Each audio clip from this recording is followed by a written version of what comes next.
communication with no lagging, business without restrictions, and achievements with no limits. Get connected today. For enquiry, sales, and support, contact us on 020-8282-810. Visit our website on www.kennyrosewireless.com. Kenny Rose Wireless. Master, peace in the sports. Price can come board. I see with the name. Okay. Andy Casillas, the dear Remwa Manoni Agosha Honsemno. On him say weekend the games so hopper, and the good thing is that the Ghana Premier League is back. And you remember there was an injunction for a free ash goal that say now even is still games because so I don't know say there another contempt case coming up. But if it feels they say maybe I do the teams not to quite. Teams that could do maybe also could do. Baby see a kind in games, no. And so because so now no permit Vincent so the two on Love FM or say almost hard to vote there. They know they are playing a game today. It's in the hearts of vote maybe any goal stars game, no. Abeba so Sansona games are can in Basso on Sunday Nyami adu match na. You were the Black Meteors.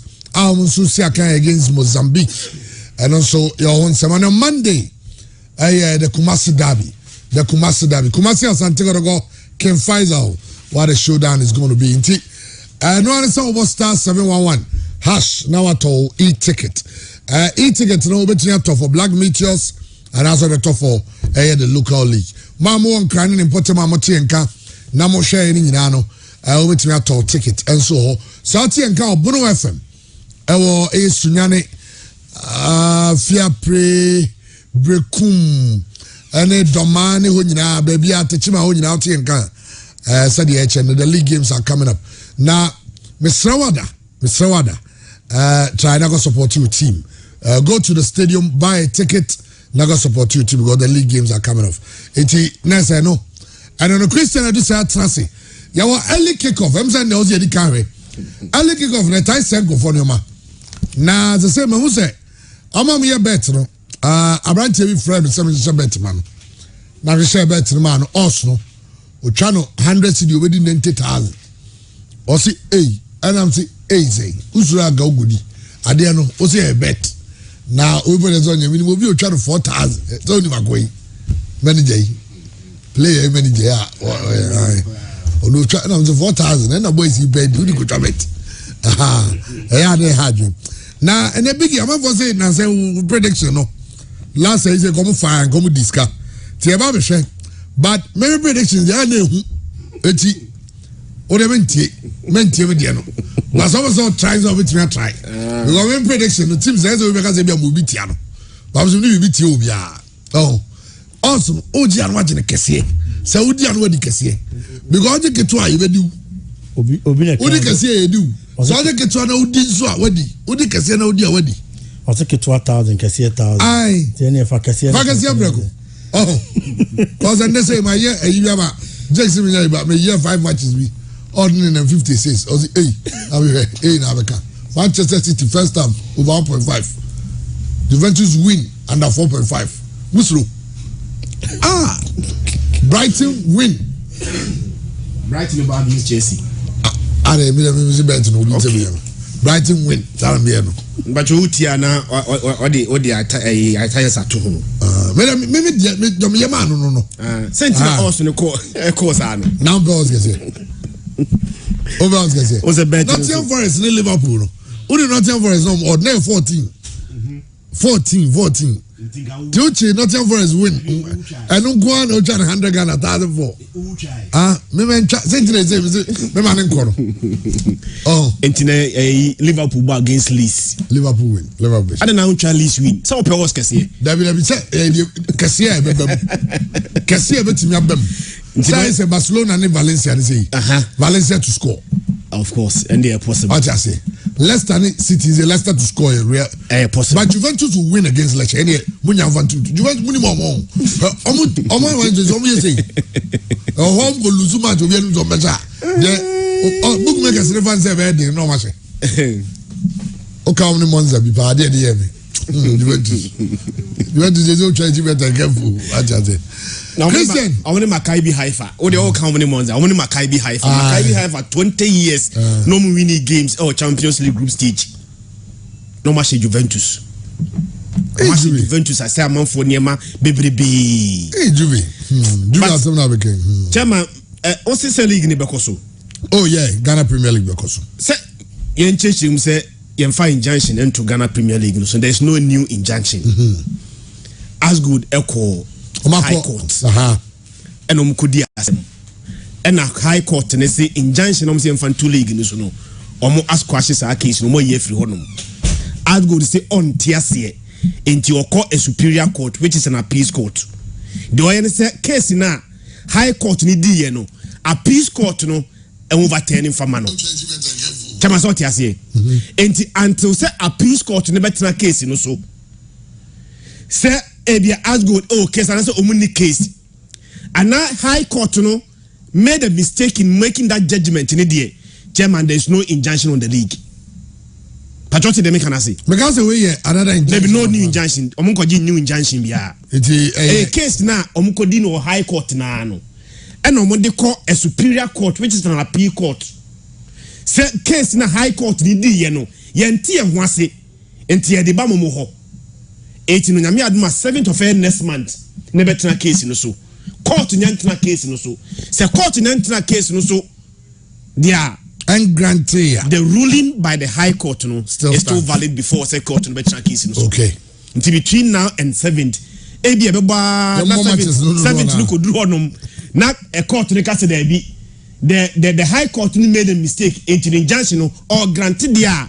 Then from there off no and the injunction to Ghana Premier League no so. Okay. It is between now and 7th in the chairman. Me sure say see about 3 games in a week. Ye mo bebrebe free was so be ya clubs no betimi atom kakra. Enra na me ne has ni ho anebo. Go Stars. Omo free fa side o. Be any ya. Yeah, omo travel could do akra wi.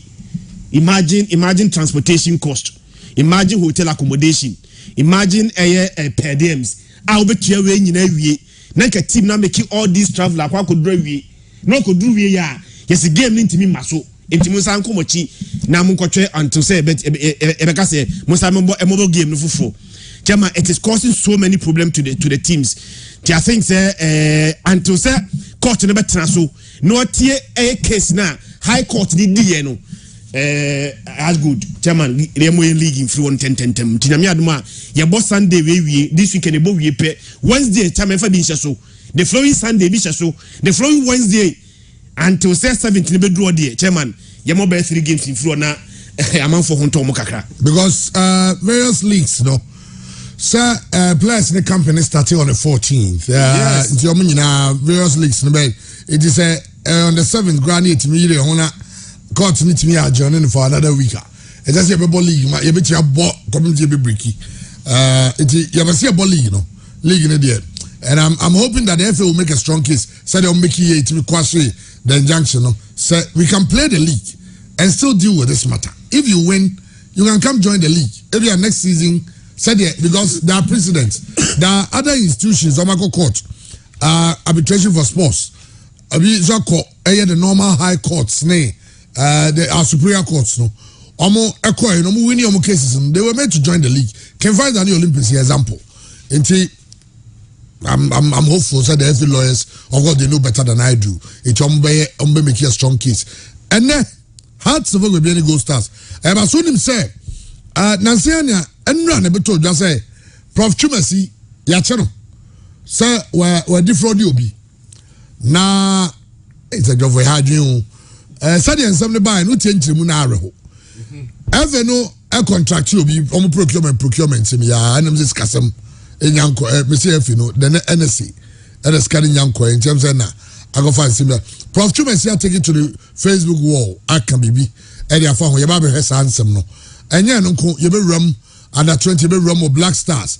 As I must say, Joseph Prince of Modimo Obunya, the dear friend Black Star, every got on the Huabu Funti. And she says, Sadia, maybe I say, and they will try to is he playing into the politics of the FA? Then only question I'm for Ebusano.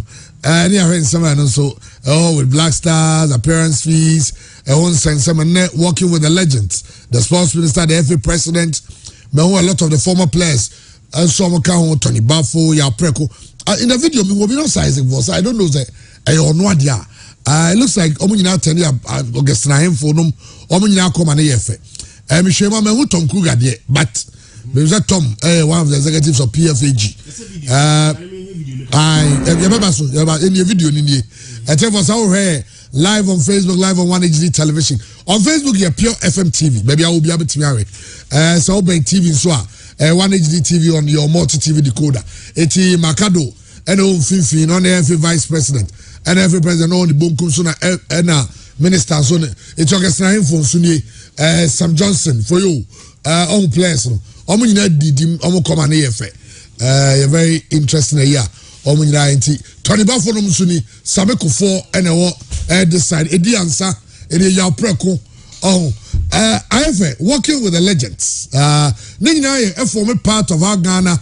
Yeah, quite a World Cup. Activities to mark Ghana's. This is our first World Cup. And yeah, you know, how we was yes. Isaac Vosa on the corner. Was our World Cup now? World Cup back. World Cup back. The last game we play now. One team yanko ni any Holland ball friendly game na we play now. Okay. I come and go engineer what is South Korea? Netherlands we play. Yes. But saying it here, it looks like 10 out of bad and almost cost a Blue Hills or no. Energy with the oh, it's nice. The good thing is that of course they create awareness about going to the World Cup. Apart from that, a very good exercise. Only say S fitness, SG more. Every Saturday, Coach Sakwaba Neamanum, walk. I open to all, and yet wow, we are member of the gym. Also, I would say around we are interested in coming to work. Biano, walk. Normal say aerobics, SG more. 4 court on it. From next week, anybody can join. Walking is good. Walking is good. It's the best exercise. Yeah. Walking and jogging are the best exercise. Pressure anyone when you know. And then you also just say exercise. Oh, it's Christian. There's nothing wrong with what they are doing. Yeah. But lessons being a bit free.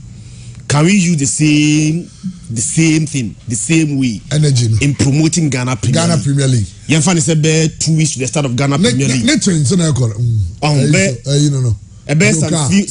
do you Saka? All the stars. Some few months to the start of our Ghana Premier League. Yeah. Some few weeks, but start Ghana Premier League, you know. Now players I see Ghana Premier League, you know, I did pain. Ni organizes our players in organize the same work with FA officials and Central for don't you think they make creating awareness of Ghana Premier League?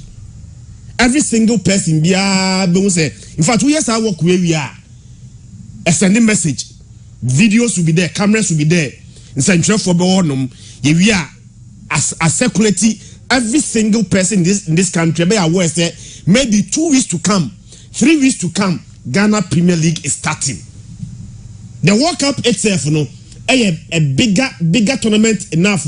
You don't even need to do some of these things to create awareness. Even that, we are creating awareness. World Cup now, and one can start turning home. Oko Qatar by this time, Ubia aware said World Cup baso a creating awareness. Even that, we are still creating awareness. I'm a Ghana phone will say about World Cup. Ghana Premier League now. Awareness I don't see much energy, much enthusiasm. See they promoted the start of the Ghana Premier League. I'm not taking anything away from the FA. I'm not trying to spite them. I think it's a very good initiative. For now, but let's begin to pick lessons from it. See, bet me be saying, Eda promote Ghana Echo World Cup. Why can't we do the same thing in promoting the start of Ghana Premier League? That's my main observation. Okay, Yentwaso.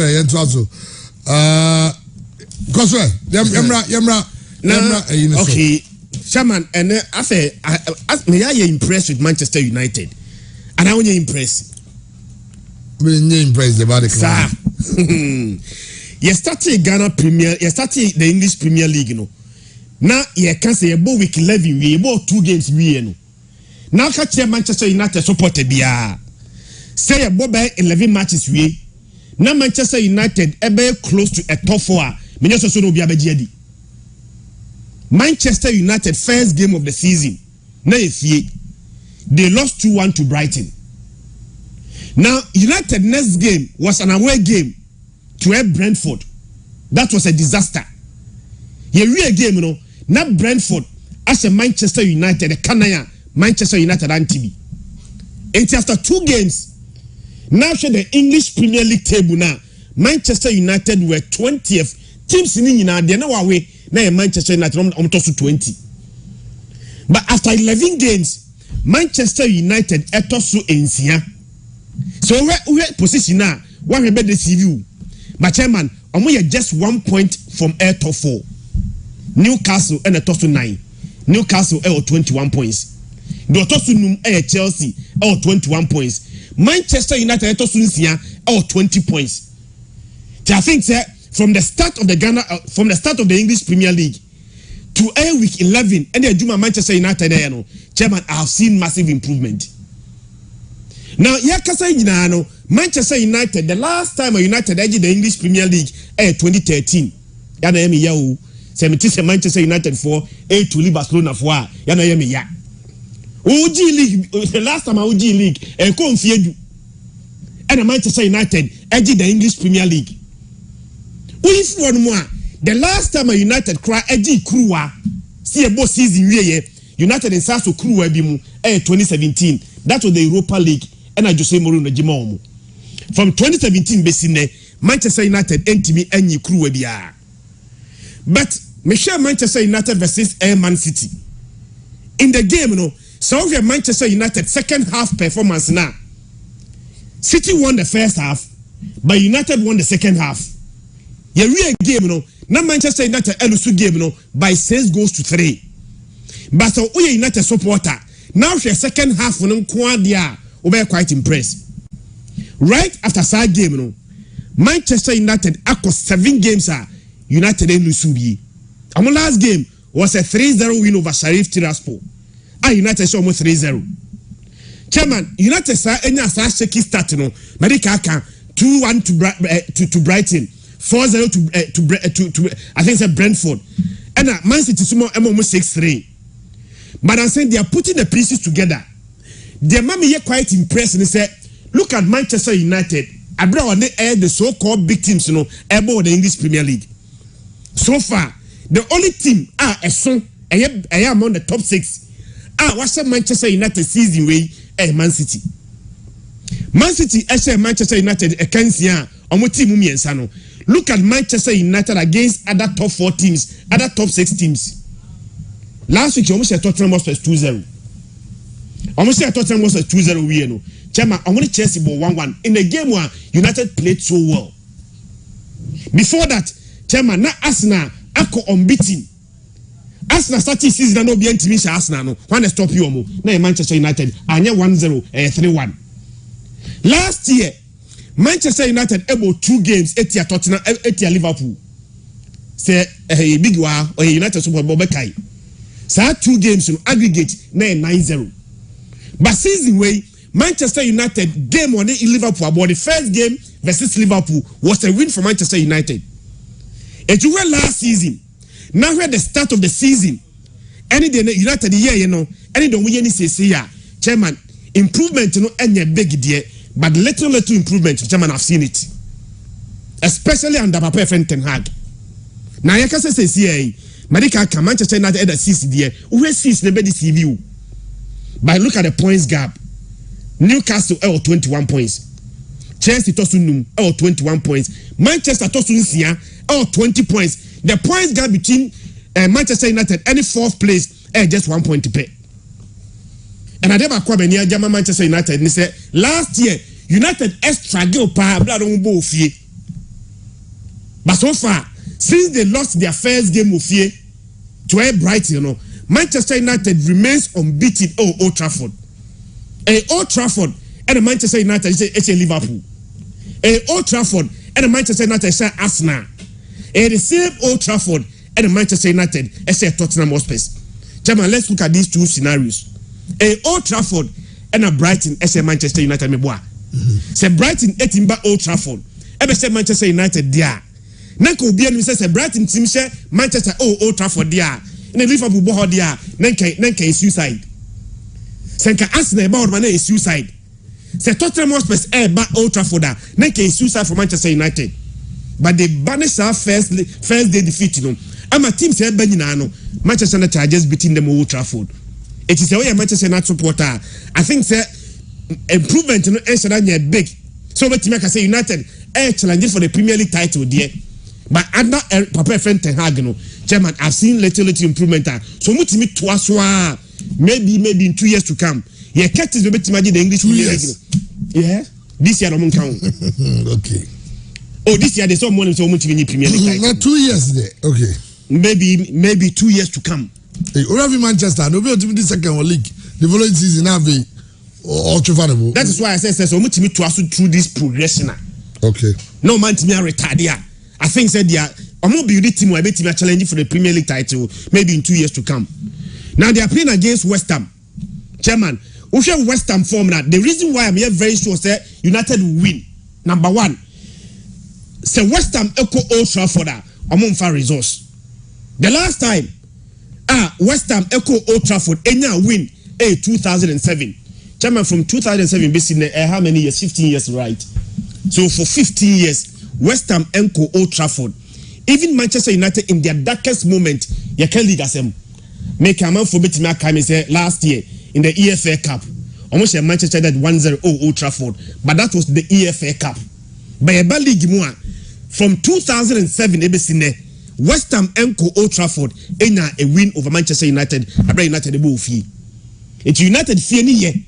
And a West Ham also echo Old Trafford Chairman almost win results. West Ham and Manchester United situation similar. Your starting season, you know, West Ham first 3 games of the season, almost ni nyina. You know, Chairman, on Manchester United new position. You bought 2 games we know. United were 20th. But week 3, West Ham about 20th. Manchester United called 19th. But West Ham after saying when you start bad starting, you know, Chairman, they are now recovering from team under that 20th after 3 games of the season. First 3 games, you know, they now occupies a 10th position. Chairman, that is an improvement. So now that 20th, you bought first 3 games we know. Now you teams ni na do try to na West Ham. But after 3 games, you know, week 11, they've now moved from a 20th position to the 10th position. And a most recent game was a 2-0 win over Bournemouth. So if you're West Ham, any Liverpool, Chairman, they are very unlucky. They lost the game 1-0.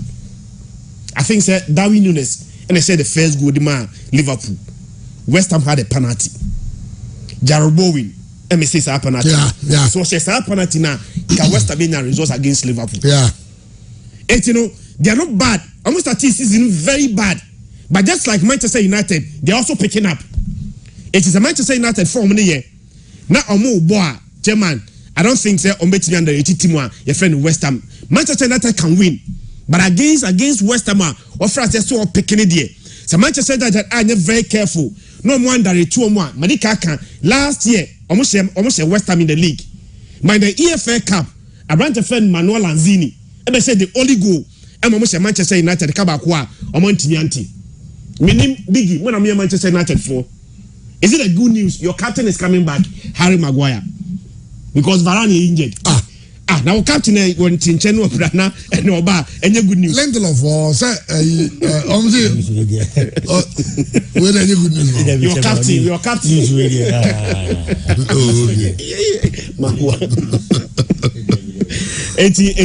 Say obviously a Martinez plus any other centre back.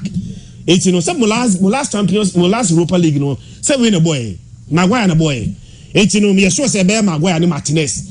Now look short for the left back na Ebia Diago Dalot up on the right back. In 5th you know baby West Ham for any dimper. West Ham you very aggressive in the middle. A double pivot. Declan Rice and Thomas Susek. Come on, very aggressive. So meaning how Manchester United beat me here almost central midfield air partnership no maybe Casemiro versus Fred not the Bruno Fernandes come because so one more Casemiro and more Fred that almost bet me aggressive minister West Ham from Finfino media see near one had they will run over you.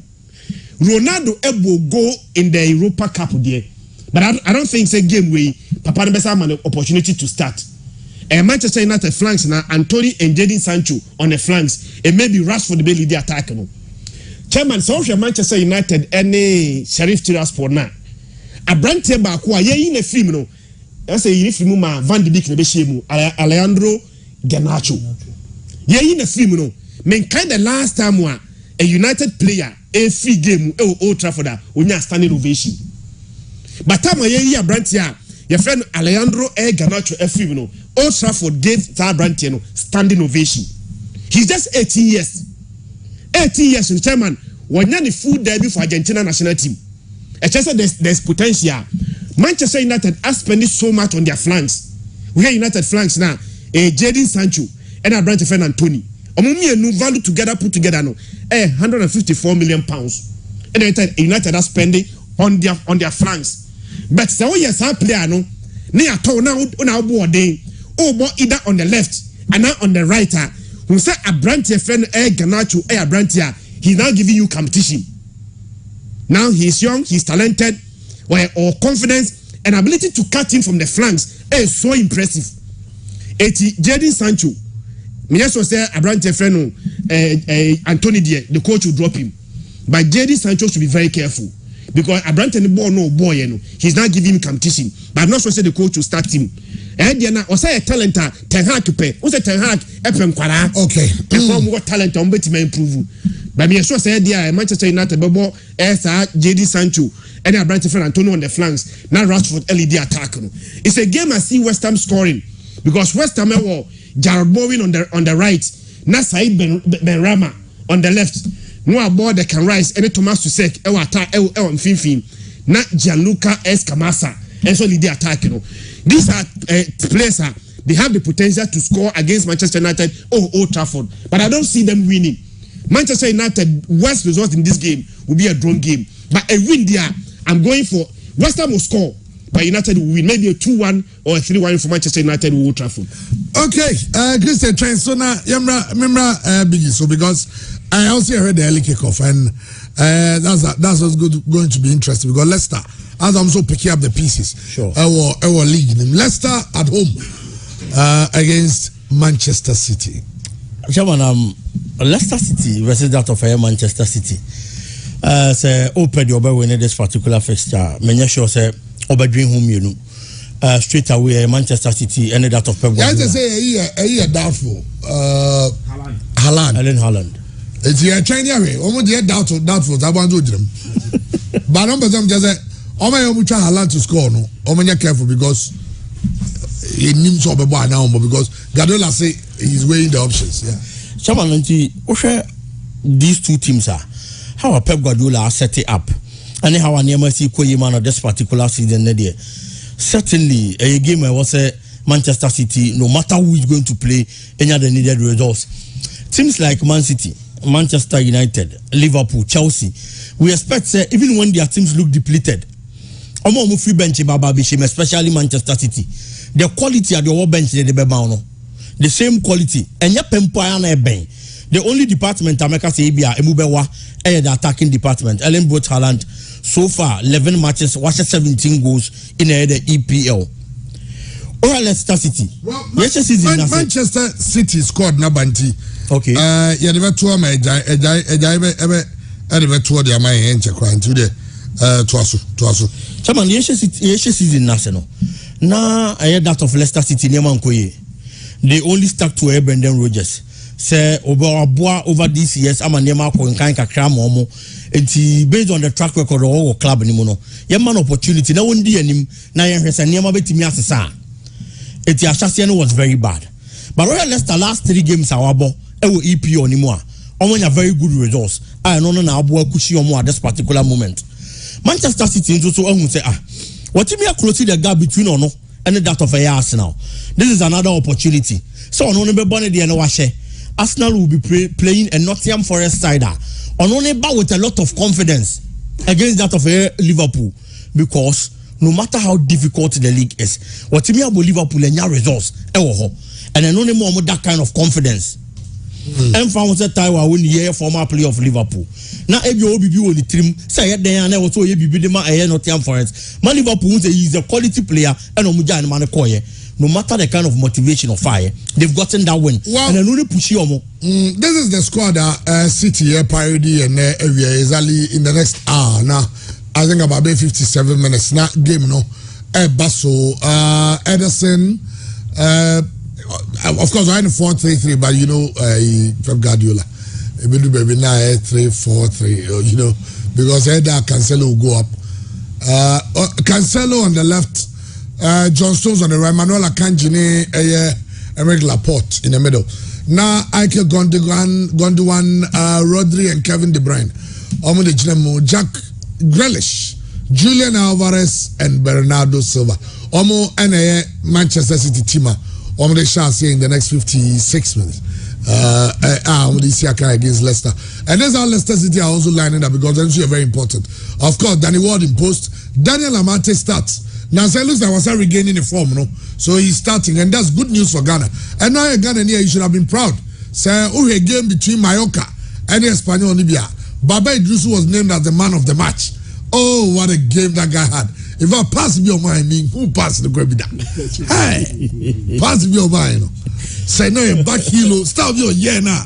I ran terrible ball and say no. He had a fantastic game. It's a good news for us when we have a lot of the Ghanaians who are playing abroad, playing very well. It is Daniel Amate on the right. What fights and a Jinam Fifio and Soyunku, and so our left. Almost then you're back 3-4-2-1. Castagne, and so Ejnem, Dewsbury Hall, Yuri Telemans, James Justin, and also Ejnem, James Madison, Harvey Barnes, and Jamie Vardy is starting up front. This is how two teams, Leicester City and Manchester City, the two cities. Leicester and Manchester. It is no. So that game very, very interesting. I think you should watch it. But I don't know. I have a feeling Manchester City will win. And it's not going to just be a win. I was a winner. Julian Alvarez is up for it. And of course, the only thing missing here, say on the phone, remember choose the demo. But Manchester City depth of quality, also it's in no Biggie. Chairman, o prediction we match we. Chairman, match we. Match we. Pa. Match we first half 1-1. Sir. First half 1-1. Quality ne dey we City win. But match me who no double chance for Leicester. Hey. Chairman. Biggie. Chairman. Biggie. Chairman. Double chance Leicester. Yes, Leicester City. Hey, go kunyomo. Go kuboy Silvita. Double chance Leicester. Our grounds in saying that Leicester enya back-to-back wins. The starting season in Koyi. Now say Kansas City, how many wins? One City last 3 away games. They have not won a game away. They have not even scored a goal away. The last 3 games are City bound. Copenhagen 0-0. And now Liverpool they lost 1-0. Liverpool they lost 1-0. And Dortmund goalless. So City away games recently no. After Liverpool some game baby. Tennessee Brighton. How can away. I make away. Okay. Away me and some one bono. City intimishi go cry. Now here City lineup now. Say waiting chain. Mahrez. Yeah, Real Madrid. C'est Mahrez babo. I don't want to see boni. C'est Mahrez babo. Na Man City na penalty. My boy see the last time obi sunya. Me see some na penalty na some Ederson kra na ma Ederson mebo. Me nim dey tell Mahrez kick. Yes. Ma Ederson mo penalty no. C'est Mahrez the only option. O man in trenching. He is the reason why they did not score against Copenhagen. He missed a penalty. They saved it against Dortmund. Mahrez be we are seeing now about 32 penalties. 32 penalties, we're missing 11 of them. Now 11 now we're missing. 11 there's a ratio here. The percentage was. But baby, Mahrez be missing penalty. Aye. When you need that penalty most. He did the same thing with Algeria when they played against Sierra Leone, right? Was it Sierra Leone? Yes. A match be Algeria match be on my papa be carry don't go goal let's go say penalties nti penalty no baby oh come on Neji what the pose again of the Ivory Coast on the penalty when it matters was that when yes baby who pa na we say penalty we dey gidi age points ye gidi age cap ye gidi we ni bibi no now the penalty ni mama rest about to atwene now who said there is no Haaland but the Man City who say so far Man City has how many goals in the league 29 goals I think some of the top scorers in the Premier League 29 goals now actually Haaland has say was 17 in fact I think they have more than 29 goals say Haaland has 17 now there are still goals coming from other players even without them Man City can a lot of fair goals but City team say wa away no biggie so what share a team your friend no Leicester City what the kaka o man start season yi but the last 15 points City has 36 goals yeah and I'm consider 11 36 goals in one player pen 17 so it's 17 if 36 they have still goals even without him they still have a lot of goals it you know and yes City they depend so much on the player so one now you have an Arsenal but so many now they can still do without him. The man may need big bear drink and say, "Oko give me one." No, a bit cautious. Chairman, the last 15 points on offer for team friend Leicester. Oma for mu 10. Oma statistics in the year. Me no can say team coach Bakwa one of best sacking near Brendan Rodgers. Yeah. He even complained for lack of activity in the transfer market. As will be at all on Uncle and Toby. The starting season, you know, nem ko ye kra. But Chairman, I said 4-0 against Wolves. I say 2-0. The last game, 2-0. So the last game, you know how bonny na no. Almost 6 goals. Abra born Tomonet. Now the Emma and the Candima and Leicester in the system said their big players are now coming to the party. In fact, we are about to friend Yuri Tillemans. Now here James Madison. Now here about to friend Jimmy Vardy and Harvey Barnes. These are the big players for team friend Leicester City. The starting season, you know, now they were not up there. Bankakra, they are now finding their form. Chairman, the last 3 games were more bunina and walk around to Leicester City net. So very difficult to break them. And again, City away performance, you know, the last 3 crown we need and science go. But Tottenham and Leicester City for last 3 games with fear. Seeable games me and some with you know. Chairman, almost for 7 points out of 9. So 3 games, you know, they are yet to concede a goal in those 3 matches. Born Tomonet. It is our Leicester team now, or the starting season now, will be a mistake. You need to look at Leicester in the last 5 games against Man City in the last 5 games. Baku improve, Baku a bit static. You don't see Man City improving, and I said, in fact, against even Liverpool. A Liverpool team, now they were not doing so well. A Liverpool team, now Brighton, 3-3, Old Trafford, Anfield. But City went there and they lost. And you know, City a favorite to win the league, Arsenal hold there. But in some performance, you know, Chairman, they are dropping. They against informed Leicester City there. Big amount Leicester double chance there. But to be fair, who better you safer? No, in double chance for Man City. Sa ke se no with a bit of the music no. Okay. We got double chance Man City. Big got double chance Leicester. Someone with you in the middle ground means it's going to be a draw. 80. But I see Man City winning this game. They'll win this game. To be safe now, sir, Chris Canada. Hope it's always safe crank and fakra. And the men could come. Match be one con. So how was it safe? Yes, because early kickoff no recently the ACC no, especially Liverpool there no. Who would even think Senanka Nottingham Forest to be actually Liverpool? But it happened. But wait there, not the way. Minya regime But you another big game. Chelsea, Brighton. Game I will not miss it. Yeah, Chelsea, Brighton. I will not miss it. Brighton they never produce goals. They will lose that Chelsea are also scoring goals. Brighton also a side that scores goals. Chelsea in share. Chelsea to remember details, but Chelsea in share. But the reason why I watch this game, you know, Graham Potter going back to the team for the first time. Was on a Brighton full coach. After 2 years, he left from Brighton, and obviously I can't obey coach at the match Chelsea. Oye coach the match Chelsea, no. Brighton for a corporate replacement. No, I'm going to go fast as solo for coach. Your friend, no, I think it's Roberto De Zerbi. Yeah. Chairman Roberto De Zerbi Ebaeno. I feel na all pay the first win after 5 games we win it. Yeah. So there's pressure with him. Papa na obeji adwuma free win sem no. Now he was winning games. Na adwuma wo ye so aninti no. And a Chelsea airport coach no. One top team bia coach or Brighton or for Brighton coach because no ye adwuma. In fact, there were discussions there at that point, so now pay the best English manager in the league, Neil Graham Potter. Now they pick him from Brighton to Chelsea. Oba Chelsea, Brighton for about 5 games, they are yet to pick a win. In fact, last week, 3-1 to Man City. Before so 3-1 to Man City, normally Nottingham Forest about 0-0. Oman to win. Brentford SOMU 2-0. Game back what time I felt for them was against Tottenham Hotspur. They dominated. But we game no lose 1-0. I'm about 33 shot on goal. Oman say goal. But we no lose 1-0. And before that, now Oman call Liverpool about 3-3. The only game one we are Brighton supporter. We are Brighton coach manager. Now per game be a bit man inspire hope.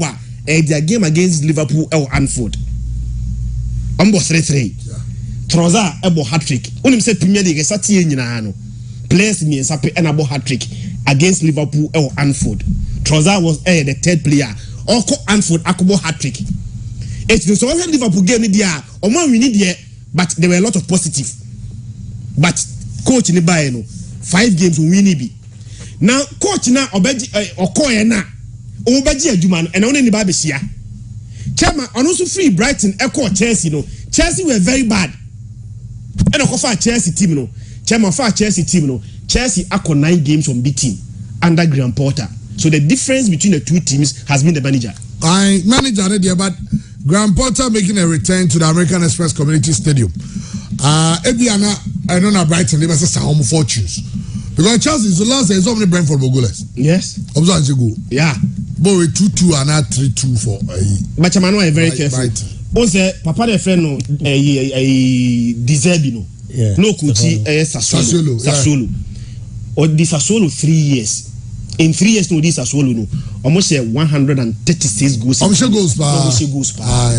but Oba Brighton no in 5 games they scored only 4 goals. I said Aven or Yentin none or they be turning your man around against Chelsea. Aye. And they be turning your man around. Aye. Chelsea, I don't see them getting a result against Chelsea. And now head to head versus Chelsea crying encouraging. Draw. Almost Chelsea in the last 10 attempts. By the last 5 attempts, Chelsea winning one. They are getting a draw. Yes. But Adebaku, I may say goals bebem no. Why very careful. Only Chelsea top scorer in the league. David Raheem Sterling. What does it? Chelsea top scorer 3 goals. Okay. The last time I was here go in the Premier League. Not Thomas Tuchel, the Chelsea coach. Even that, on say go since Thomas Tuchel left, but he's still Chelsea top scorer. I said there's a Chelsea, no more splitting goals. Where's 2, where's 1, where's 2? Premier League table, no never more goals. In fact, Chelsea has 16 goals after 11 matches. Arsenal said 25. City has 36. Chairman had here. The difference between Chelsea and Man City in terms of goals is 20. Man City has 36. Chelsea has 16. So 16 every 36 more. Goals at Man City at the Chelsea in Kwano 20. About just 11 matches. So Chelsea problem with conversion rate. Why no more that presence or anymore or she goes the more. How do you explain? See about 11 matches in the Premier League. Now per Chelsea top scorer in the league. Raheem Sterling Chairman on share 5 goals, on share 6 goals, was 3 goals. The last time he scored a goal in the Premier League, Thomas Tuchel was Chelsea's coach. It was just like on share and Obiansu Timi Semisane. So in this case, you are very careful. But I'm very happy. We African here, we're very happy there. But Kepa form here quite encouraging. You see, Kepa is keeping Mendy on the bench. Koulibaly is making a return into this team. Game no boy in the Champions League winning. I think Kovacic was taken out. Now precautionary. There is no Fofana. There is no Abrante Efendi N'Golo Kante. But I think Chelsea still have enough quality. Goals bebemu there, but I don't see Chelsea losing this game. Chelsea. Yeah, chairman Brighton for underneath this new manager, no, they are really struggling. And I don't see say Chelsea person pushing for a top 4. Me assure say who petins back omo any social betima G League now. Chelsea can home. They are not so sure say they can win the league, but they must push for a top 4. They say we are top 4 now. Chairman, Tottenham Hotspur, Arsenal obviously be in the top 4. Mokra dem G League no.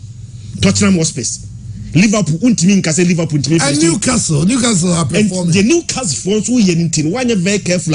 Now drop points. I want her top 4 club in the amount. Well, now the contention for the top 4: Arsenal, Manchester City, Liverpool, Chelsea, Man United, Tottenham Hotspurs, Newcastle. Yes, that is why games like this, at all costs, try to pick the maximum points. Yeah. So Chelsea quite away against Brighton or struggler. New manager on finding the fitter. Say Chelsea drop points in this game. I'll be surprised. Okay, because also acquire that league. So Napoli, the most informed team now. Mr. Maga's teams, you know, I say who try to better means so Napoli in Lazio. The whole way don't mess because in the Bundesliga, last of forget is not Bayern Munich leading the table, it's Union Berlin. Yes, leading the league. Chairman Kakrebi on Chelsea Diano. So we coach at Roberto Di Zerbi. Na Ushia a club like Chelsea, Graham Potter, and Nikita. Graham Potter 9 matches unbeaten run now. He's the first English manager since 1906, 1907. Our for Chelsea no about 9 matches. No you're unbeaten. In fact, Chairman, the last 5 matches were we, and also manager you're unbeaten. While we move forward, draw 1. And declared the Chinese say, "Oh, two kwa they are." Oh, yeah, rest assured, say Papa ne kwa ye juma ye. Eddie Amati Mono Nikita, especially or joining Chelsea. Ora Roberto Di Zerbi as a coach. On back into a new club. Said the players took here times on bear adapting. The same way that there are times a manager to be here at our time. No. But the difference is that managers need to told that yasa branding from Maumo because I train Biblia. And shall now find you fit. Now unya wins no. Now ABI that's your baby and I say your relegation. So it makes it difficult. Some will that kind of time at the amount the managers. But that notwithstanding, Papano would want to prove a point to everybody. Say he's going to be able to do it. Players on Unikita or Brighton team are poised for action. Chairman, this season, open one of the best players. EP or Nima. Ultimate Konja Leandro Trossard. That hat-trick boy against Liverpool has made him the first Brighton player about hat-trick in the EPL. Was just 6 goals so far and 1 assist. After player or your second, I was goals kese our Brighton team name McAllister. He's also scored 4. These 2 guys are midfielders. Our Brighton team name. Only to 2 Chelsea attackers in the one. Said they say Chris Ekano. Chelsea top scorer. That of Raheem Sterling. Was 3. If you looking at top scorer, our an attacker. Asha 3. Nothing more and the midfielders and Asha Kessie. Certainly, a chance that the gap between who goal scoring prowess players who team nimu anyone only the gap no enso. Almost last 10 matches, it has been good for Chelsea. Chairman Brighton in Winnie in that 10. Chelsea has 19 solidly in those 10 matches. It is a whole starts winning now. Clearly, I know that Chelsea be favor that of a Chelsea. I was a Chelsea team Kokonya win. Fortunately for Chelsea, they have a manager. And let's say both teams now are Brighton, so I are forced to reckon within the EPL. On only manager man is our level, no. Or man that status, and then or the baby or Dano. I manager no only kita Chelsea. It's the team he built. He knows how to destroy that team very, very well. Almost our Makukuera. Another player on also ball Brighton Navy. No to be that kind of a antidote. Baby a Trossard bedano. Baby a possible. So bet me a face Trevor Chalobah. Chairman, this is a ladder and can quality. Any inexperience can create one side. That should have been the weakest link in the Chelsea setup and not so much. But fortunately for the young man, as we speak, he's played 31 matches for Chelsea. So Chelsea Lucy. Baby, I was a team weakness has been the strongest department for the Chelsea setup. Bibiako in their favor. But the mindset of the players of Brighton, Chairman, Ebamana had dated Chelsea beating me this winner. So win with this particular game more. Chelsea they will say you win no. But then again, players now are ready. Some may prove a point to the coach. Yes, you left us. And your man said Nkoye my sense how Koye your last 5 matches after you left Nkoye you win. but yeah tenase now mana de o sha ase no on san fa bi ma meyen and per that kind of mindset I want ranti ni team no chairman win wo ma betimi akwa ma Chelsea there but again I see another 1-1. Okay. Well, I don't know. Kwagula bi I ponsu a no afro no nya adwin but Liverpool there na last year you bought 38 games in the Premier League. Liverpool Usu. Your Premier League Ghana there. After 38 games last season, Liverpool Usu just 2 games per. 11 games so far this season, they've lost 3. More than they lost the whole of last season. Now, chairman, football na funny. Onum say last week na Leeds United and if Liverpool ball against Leeds United ofi. Last week Leeds lose 3-2 to Fulham. And I come and see Leeds supporters chanting the name of Marcelo Bielsa. Coach na and Kodomo relegation last season na almost sake no emergency match. Eba ya almost of survival relegation no. And the man koye from Leeds United no. The supporters have now turned against the coach, calling the name of the former coach. Say on the Leeds United are not doing so well. And today they are playing against Liverpool or Anfield. Regardless of the injury situation with Liverpool, they were the only in fact every single Liverpool player available. Liverpool still have enough quality. Abraham or Anfield, Leeds United there, they must pick a win. Me sure said they've already given up for the league. Say league in there. Maybe they are not part of the team. Maybe to Magic League, you know. But for consistency's sake, how do you beat West Ham, beat Man City? Then your next game was against Nottingham Forest. Then you go and lose that game. A team won last year lose to league by just 1 point. Lost just 2 games the whole of last season after 38 matches. Yeah, more even half of the season. Liverpool lose 3 games so far this season. Against Leeds United ofie, the man can say Liverpool struggles in Chikrano. Say Liverpool ofia, they've gone 29 games or Anfielder or Molusu be in the league. Their worst in the league has always been a drawn game. It's against Leeds United. Last year, I think someone double over Leeds United. I think say 9-0 aggregate, almost 6-0 or Anfield back in February, and then later almost 3-0. It's Leeds United they both I think say game some of the 2 money. You can't lose to Nottingham Forest. Now your next game, against Leeds United and still drop points again. So Liverpool drop points consecutively against Nottingham Forest. Any Leeds United there, then question must begin to raise about the coaching. Let's go beyond the players. Name is a coaching them because Obia Pra injury situation Bia or Honum no Obia one man. Next Liverpool line it up against Leeds United. Fear or Anfield the chairman. I think they have enough quality regardless of the situation to get a 3 match 1 points against Leeds United. Okay, the number of games coming up on Sissoko Italy. There's Inter Milan playing against Sampdoria. And it's a very, very interesting game. Lecce playing against Juventus. US Salernitana. And so as visitors to Lazio. And the most informed team, Erika about Napoli. Napoli, they say they Ombobo crying because it's almost form we could talk. Oh, yeah, ambitious, yeah. Ambitious is yeah. No, that on the bell won't cough when you say so. Almost no be any idea almost no more. Adakoma meaning of party a woman. Napoli is Sassuolo and Bontina 3 games in the Serie A and very, very interesting. The German Bundesliga and so your FC Bayern Munich playing against Mainz. The fight for the top spot, no. No, so go Bayern Munich will want to win. Normal hoping that Union Berlin will drop points against Mönchengladbach. But game of the weekend. In fact, I should say games because there are 2 very tough games. Leipzig playing against Bayern Leverkusen, and Eintracht Frankfurt playing against Borussia Dortmund, and also a very interesting game. Ibinyapa Honum, and all the other games. But also, for the lovers of the French league, and so your Paris Saint-Germain playing against Stade Troyes and Strasbourg, and so Marseille. Barcelona playing against Valencia in the La Liga. La Liga, it's an interesting game because Sevilla versus Rayo Vallecano. That's going to be an interesting game. Even Cadiz playing against Atletico Madrid. And of course, you UD Ameria versus Celta Vigo. It's matches in the dorsal, whatever we are, so here, never heard yet. Now, Yabafie, now, Mahusa, Yadika about the walk with the legends. And I got good labia message. You're saying, we can walk with Jesus, still, Black Stars will do squat. BKB, we can walk with Jesus, Prophet Muhammad, Gogubun Sam, still, the Black Stars will do squat. That's it.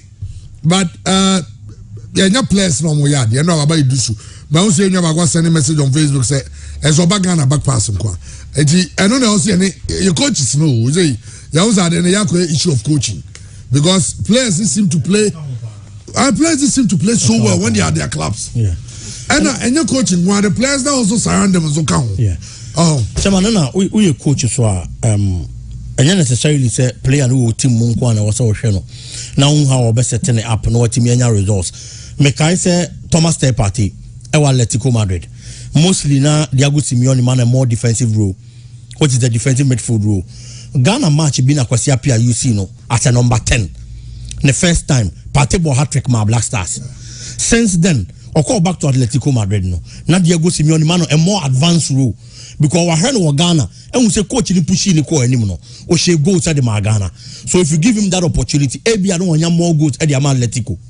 I will say your coach is still so share and yes a player on the national team on and I'll be how to use the player o share no one club mu how our coach ni use no all man results o share no honuma then it gives you a clue as to how to use the player and then get the needed results I will be here. Just as only coaches, players never international duties are almost so check. No matter how I coaches never you see because mostly say one share any man now when you see play any year, no matter quality or on a club or be into the national team. Now results are be expected, performance are be expected. On team farm out, just like the Baba Idris situation. Well, yeah, hope you say you go to other say about home to me. The best out of our players, the Naki Williamses, the Parties, the Baba Dusus, Baba Rahman, and all the other players. But who say, no maybe in from say like this even slop. Say in slop there will be good for us. Yeah, very good. Yeah, share how we say, but Salis and all to Lens and Toulouse no. That Salis guy. I don't think he should be overlooked. Or the guy can say he's ready to play. Of course. And Ubia and say, I thought I was a blessed be a bar and I say, even if through because to be a Pindu Caraba. But I mean, I saw by there, Nation by. Come on, see quality in there. Yes, yeah, all the quality players you can get. I know any Yedi and said, yeah, penalty. Yeah, sure how it goes. Well, the Black Meteors is here kind Yamiyaduma, yes, Sunday. And free banye I call it for support. O say Obia and you better take a for the Black Meteors. Skabi Adaruma, you better take a skaka.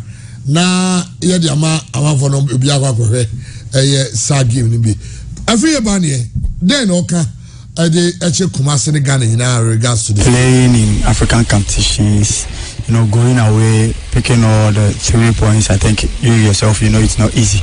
Yeah, so we were very, very happy.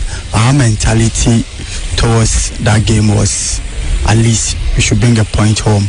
By the grace of God, we were able to pick up all the 3 points. So we are very, very excited, and then it has also reduces the pressure as we playing home. Recently, sorry to say, the incident that happens in Kumasi, which is Katiugo against Kotoko, where they went and then secured the 3 points, and then they came and then the team were able to equalize, and then later part they got out from the competition through penalty kicks. Yeah, I think, and we are here, we are local guys. It's only one player that from the foreign base, which is Philemon Bafo.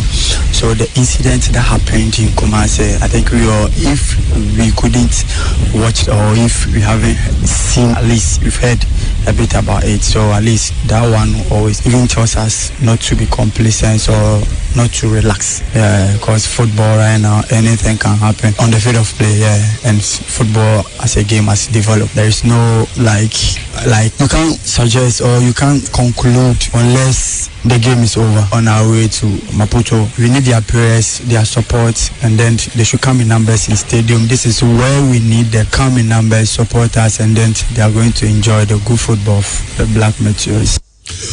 Okay, Osea Samuel said most of our current players are scared to take risk or be creative on the ball. So that's why we get the likes of Baba Idrisu coming to the Black Stars and playing abysmally. I'm sure he's talking about the back passes. Ayana Eko Amanfo Kawasim. Clifford Chamber was a Bayern will climb to the top of the table today. Clifford, your love for Bayern Munich, Bayern Munich. Okay, the Black Meteors. I mean, going into this game, now Yemra, the Ghana Premier League. I understand that Asgold in the appeal added another interlocutory injunction to the appeal, no? Any information I mean, yes, yeah. Well, yeah, man. Chairman, Black Meteors. Coaches no Ibrahim Tanko. I one man will lead this particular team there. Now you qualification to the Olympics, but unfortunately, you go Egypt and Yama Bakumi no be anko ye. If you bomo, no one to buy we are. Omonya a better cushion to qualify the expense of war. Ghana to Kwanko Maputo. Ego kushia that of a Mozambique. When I feel say Yama Bayer ding, it was easy for the Black Meteors. They got the 3 maximum points. Oma Fasha points, you know. Even though it was 2 penalty goals, but chairman penalty is a part of the game, and penalty idea ya Jimo Bimo say no. It is a just one of my player. No, you're confidence enough. Let me boss our ball no the shah. The most important thing is in the panache or crossing that particular head or corner him. That is the most important thing. You free one of me a bagana now. Senagana ni be any GDA or Black Meteors anymore. Say omubeti me abua Ghana ame ya cross this particular head or crown poa. Say see a Ghana for be sha say nya GDA or that particular team nimu because yenim say o kwa we are heading. It is all kwa we now kwa sha. What was the hope of the ordinary Ghanaian? Ana ebia o konimpo na oni GDA wo mu no. Say see a masa GDA na ba because won say what me akwa we akwa akwa confidence na ba. It is a o kono na onyi wuni a why ye bibi I chance afi was so ultimate support them out because we betimi akọ wanim. It is a mranti and ko. No munya such a good results. No mo back to Ghana. Aba be boa. The Ghana for expecting na and say akwanto na mutu ye na munya good results no oba homa. Nya sa results na bi never qualify. I am not looking at the goal margin. Say Ghana be 1. Say ye be 2. Say ye be 3. And fa won score line na Ghana benya. They are maybe to qualify. They have proven to me. So that has given me that kind of confidence. Some man tell me to me about Muhammadin. I don't move here support. Maybe no me their support me in football. You come Mozambique no. Chairman so your footage is be here. Stadium was virtually empty. It is all your way to now such a stadium. Now Kwako gamer. On team ne krampo ho because omo beta na chi no ma ye de ama no na tete na how no sankrofo ni honom etu benya free mind now they gina pitch so now they about game but omo ba kumase no I was saying making sure say be ma that grounds na very intimidating for them.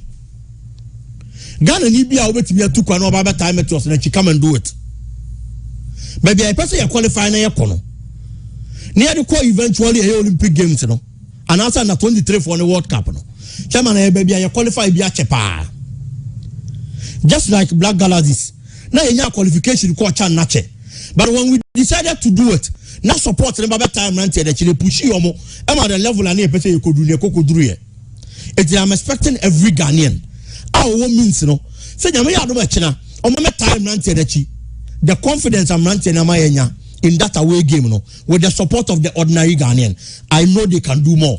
Okay. And just as that yemfa support the remnant no now mu coach Ibrahim Tanko emwa no mu pushi to the level Ghana ni be expected say Meteors be to qualify kwa kodru when it's a match for Ghana nyame ya do you have a number of popular stance tickets e dey amati for na wa be so ko hwe bi no on so ko hwe game no download Ibrahim Akasa ahead of this game. Asante Kotoko Biatue, you can win a game away, a bedroom, like yes be Lucy wa ha mfasodia na ni jinsema ya na ewum nti ya encourage boys ni say we say previous edition na matimi akodu that pempe so we say ye kra no ye work extra hard say betimi atra baby omo because me I believe in history, making history for yourself at least also unya dear or books of Ghana boa say team a only omo kono wetimi qualify for Olympics is very good indeed. With the hard work any bibiano Ghana for no some in their number supporting him say inshallah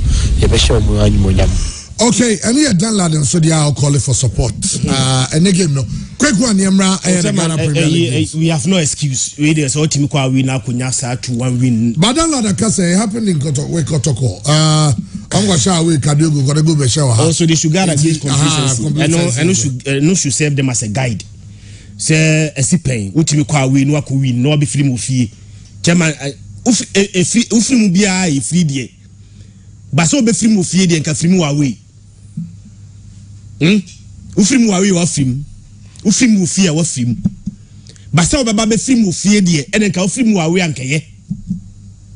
Ete adwuma no de dem pa no the away game no wakwa konya that resource. Now who be fie you have no excuse. Untimi you su kotoko dey mfanya example say BS painting no esia is okay. Esia it is never okay. Now me hwe meteors for na the animal me were ho say Ghana was the first African country ever IG medal in football at Olympic Games. That was in 92, Barcelona 92. NAG, I think bronze medal. The first African country at Olympic Games. I ordered a medal of football in Ghana. I think later Nigeria beji gold. I be saying what beji gold. I don't have it.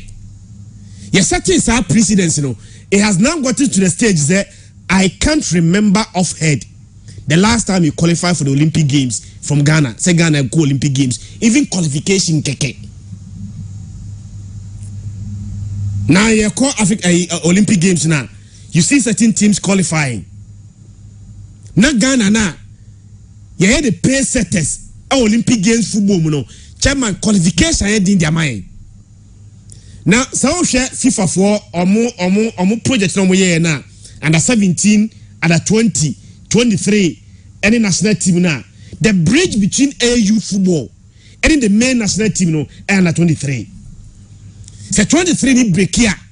It affects your national team. These days, even players now about 23 no. Most often go and watch all other national team. Most players about 23 no equally play for the national team. So say when a 23 is stronger, it means automatically no the future of your main national team no is so bleak. That is why Metia say my so worried. How do you explain? Say Ghana pa Olympic Games na the first team IAG medal Olympic Games, but has gotten to the stage say we are not even getting qualification for the Olympic Games. I think said the main job, the biggest tax, away games, you know. See away, akunya this impressive resource. Get by so they are there administration. And it's I think a qualification from some of these tournaments, you know. I think he's getting it. We've made it to the World Cup. And at 20 akwaji. What I say? It's you know, yemfa na 23 in Nkanwo, yemfa ntoso. Now for the first time, I think say we are Olympic Games 3 successive times.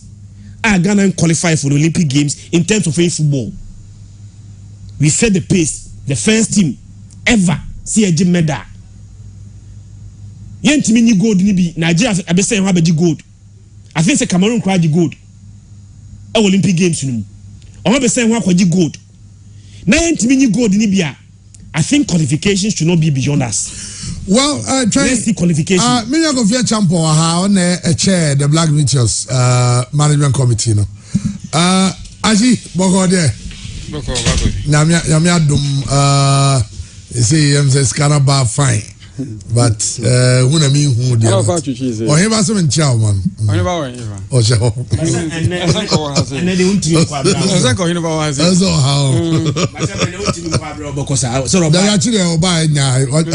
So it's gone home. Me ba be fam Land Cruiser no. Say ya. O mo metu aka. Say ya. O ka fam tram da. O say ya. O di say ya. No so kaka. O to ka about 2 years no fam tram da. So business of tram. On ni papa ne. Land Cruiser. Ministers ne abamu payifo no tu. Egari. Over na police agina nchen. Enya no kre. Fred, me mo akwa be biem. Yancha how amusikonya that impressive away win. Any sunsanso I bit me the players no or me very cautious, especially with regards to the fact so makonya away win no. Why you careful because be see o ma use cardio go ne kotoko as example. And I'm sure say as management committee so mo di juma so meet cycle boys. Very important, right? You see, I told the boys after you win away no. Catch you say only one leg na abonaka another leg nti so mo remain focused because enye wi adwuma no I just say be a kilo mo ha wi ansana. In fact we no munya wo Maputo no me a bit surprised, I have to be honest, because the strategy no man make when I say coach no the strategy no man plan, but as management there's also who go into game with strategy. Sana ya na identity you see depending on the who you be anti my focus was that at least in your draw nearby fear we can win. Oh I say so when they turn out say you win here no, in fact I told the boys say Omo surprising me, and indeed me expecting much from Omo Kumasi Maputo Krano my say na Kumasi, and then also enimsa because like na Christian can you say Olympic Games no for men football no one area say aludi kakra and this team I'm so much hopeful, especially with the technical team na no they're very efficient. You hear timer omo there some players near na Mozambique for no Koboyo no. Mo last month qualifiers ni bi. Jomo very much prepared than yen. Okay. Almost start preparation at yen intiman starting time kura say you start to no. And no be intiman start sa. And na time kura call campaign kura no. One or two reasons because we do how mobile league no more fair players ni bi mu say ni no intiman very consistent when to the last period na about 2 weeks no na coach no. Yes, and it's a period no to me there some players selecting team with film one or to me call we say no. I think that is your boy technical team no Abasu. Okay. But the job is not yet done. Like Mokano, it's not yet done. Ni na be we ochna. If we ochna and then the do once they say no Olympic game qualification I so tedious. I be complicated. Over qualifying series now qualify for AFCON under 23 no. As na ko boss tournament na one qualification they wo. As to it ma qualify for Olympic games. But ni na start here ne. Say the start this year so when timi anya dia, untimi dru ho. Na wadwini qualification no. So no. Yeah. Inti yenda kra very much focused on game. Well, game no very very important. Said the Okan. Mini mobile Kumasi we got under 23 grams about saying our unity support amunya no. Support there. I mean because if you buy in Mozambique buy no you training kakra wakra. Okay. You training kakra wakra anti Wednesday no anaju and you be do Kumasi. In general first training no Kumasi Sports Stadium and then you be sign training Kumasi Sports Stadium the same time 3 p.m. time at the Bobo match no nyame so far is looking good then you say I hope na yen na bit me decide I could give them nyame yard match na me sure say Kumasi for be at you and very important you be at least yenya stadium require half full where as many as so much me ba no Japan sir you see this team no in the past no sure team blended the main Black Stars and to say U23 and me hope ni say as chairman yes we are chairman U23 now coach by in the final selection for Qatar 2022 no who be 2 or 3 of players ni be woman no say we ni beje so no I remember the first leg against Mozambique for no a day before game and I me call a free band and lad. Surprisingly, your team roommate as well. It looks like they built a very nice captain and vice. Band and captain my team. Dan lad and vice captain. Omi knew that a down back. So I want to them to tell them say yes, team the Nipa 11 best starting.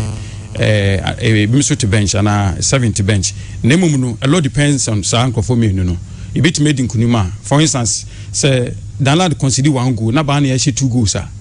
Say winning. As if some prophet. Those were my words. Okay. Those were my words. Okay. And indeed, me bond now no me no. Aberdeen, and they transcended the entire players. Okay. Yesterday at dinner, Betu dinner, I was surprised with some gesture from them. Maybe I almost did not captain and the coach Barmin chain. Almost they say, oh, per diem near them. You win bonus as crowd, per diem, cannot work company, Sebi Ghana buying a day Amaono. Players not, I don't know, or Matiti Musicanibi. And Sasu, Matitis Canibima. Or Mocolis no call camp. I meant to make a fan squadron. Or Mabuano, Chedia Mahono. Wow. And Uncle Danchen, or Massa Titi, Karanka. The domestic staff are more pram, but more than cleanness. Why no more than Massa Titis Caribi? Abuano, they are Martin, Uncle Cancochimum. You see, that's beautiful. Yes, this is beyond football. Yeah. What I say? I believe, sir, bond na Bani and lad form no. Amana wura the entire squad mu. Oh no, ama bako ye ne papa ye ewura on mu. Nkofo to say you cannot but to pray for them for success. Same time e bon pass bit my yard na sa place ni be ni money bona so coach. Meka coach meka Black Stars coach baby do na do ani bre. Money bona so sa coach na ni no tima form da akọ World Cup. Because I see that kitwa okra manya kona mo dwen we no mu. Into wako World Cup no ko ya do benya kese. We be dwen one kofu we benya so for. It's my prayer that some of my players from the U23 squad will make the final squad for final squad because be okay, final squad you win but provincial say there you never too many executive council yes between time I so deadline for us to submit the final squad provincial squad any time a meeting what I want to say is say ESCO meeting before deadline maybe at the next meeting let's say management committee chairman will come and brief ESCO now be brief ESCO okay also the Olympic Games in 2024 is happening in Paris. They should qualify you if you know if you know Papa is a Kobe. He's when I say he's American zone by himself fighting for so Paris of course and I need to remember also please ask Achi the rationale behind Dr. Ogun appointment as a scout for the Black Stars. To me is a wrong move. What's the relevance of the chanting? Well, Onya is coming baby. Onya baby. Kwakula we say Dr. Ogun what is it? Or be one of the scouts for the national team going to the World Cup. Or Jane will say as the assistant coach of the Chan. No, if you can more World Cup, Nanka Chan for no so prepare. Moya shows a bit distracting. And say you know. Oh, I don't know. Say Dr. Ogun be a scout. I think there's a different plan, different strategy. Okay. President in confirming and me fan tuja. Okay. There's a different strategy for some of the coaches or more say. But ni na yana enye sebi say me friend saying. Say be distraction ma Chan. Okay. Ni de bia na yet sir. We Chan crowd more a lot of other technical don't forget say I'm hoping in praying say some of our local players in Super World Cup. Okay. Now what if Dr. Ogum is there to also monitor players now? They are eligible to play for main Black Stars, not be eligible to play for the Chan team. So, and so okay. So what did the mission say? And the Chan, so me if you say Yakobo Chan, other teams from Africa have also qualified for Chan. And some of these teams will also go to the World Cup with players more locally based or more league anymore. And also be to me, I monitor. Beyond that, our focus is to develop. Your body always you're here anymore. And if Dr. Ogumo or any other coach any chance to enhance, to build the capacity. Now we have the exposure no do sa level na. That you come be an even obi no na so take his position na. E be experience na exposure na wanya no. E be timi aboa. Our focus has always been development. Enti say Dr. Ogum and any other coach eko kata. Ni papa yo mu and yo mu enye boni kra. Well, unim say let me draw attention to it. Even the Juma cry. Okay. As media guys. So we shall as many as benya chance e bit ma big tournament of course World Cup AFCON uba confidence of the Juma cry necessary because you're going to see other people, you've met players, met other colleagues from different places. You see how things work. Yes. So imagine as a coach no akona the big assembly of coaches so mu Juma World Cup now benya first hand information which matter will be training time training session which will come matches be out to office now here. Imagine the confidence about me I do not think say if Dr. Ogmo any of the coaches or more system any chance qua a negative. I have see as positive. I think say one thing meaning whether it was a bad practice we should not be naming our scouts. It should not be made public. And I make say, what me I say, so I don't the last time Dr. scout, but there's a different plan. For some of the coaches, I will say, but president and an official, me fan to those were my last time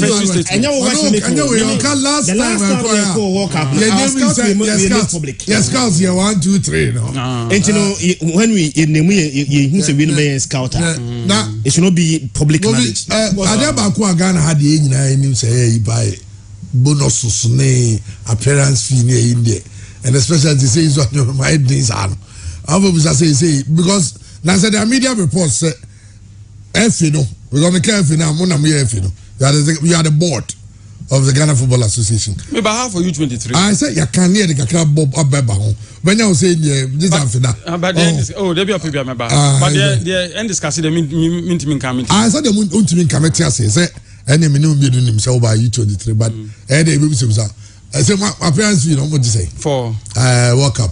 Oh, move from betre. And also what they decide is it the management committee normally have 2 men. Yeah, management committee so more decide most of the times the meeting I had tripartite at their own. Tripartite in the fence playing body no management or the ministry so because Ghana bind it here. And most times some involved with the captain and senior players in the team no.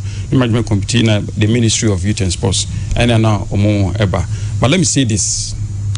I think maybe in your public. Okay. This FA has always been prudent in terms of trying to say you be cutting normal and reducing normal, especially for the Black Stars. Okay.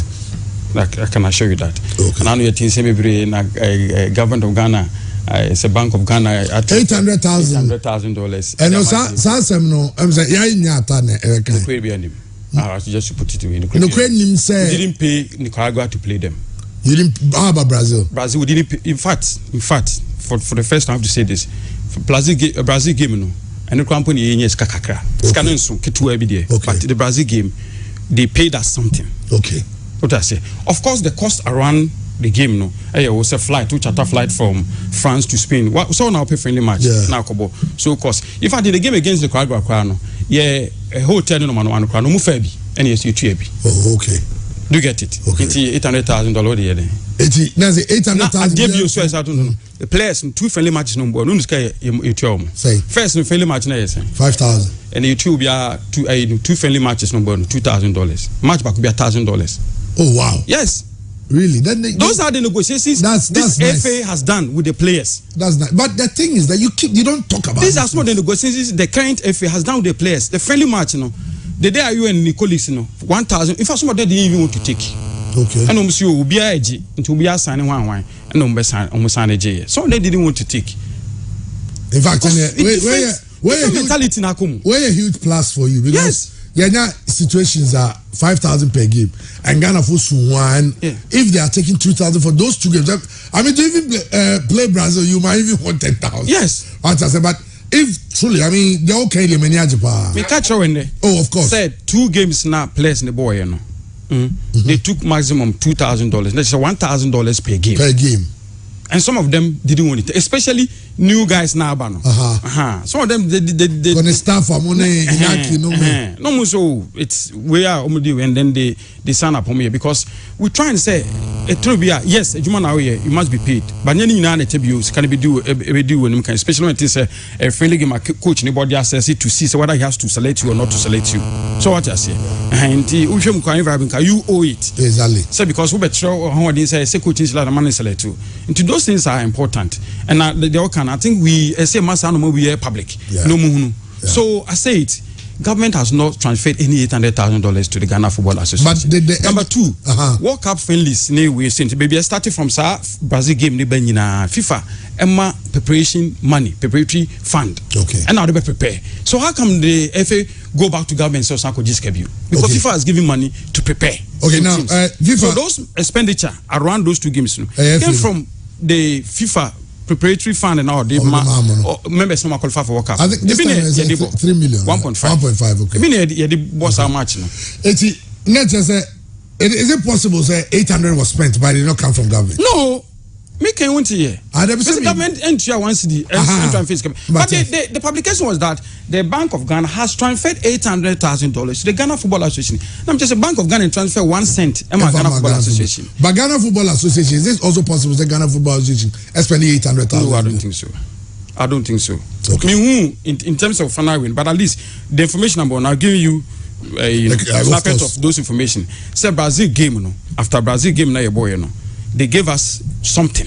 Okay. From Nipane like attendance is Ghana.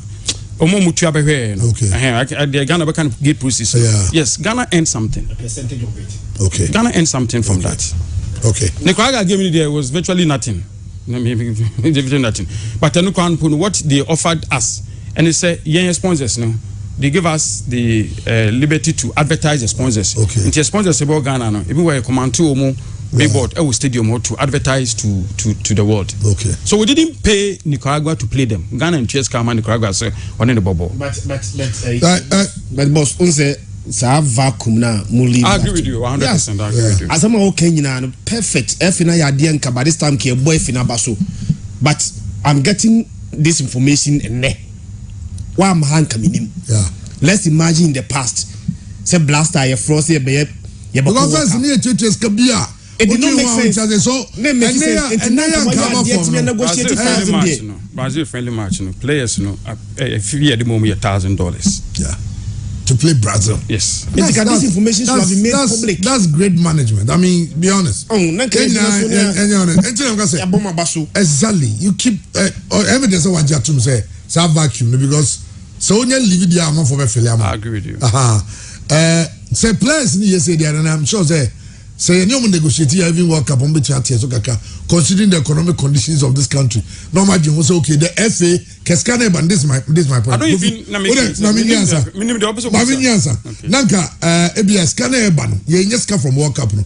You say do abide then you make a strong case to abide so.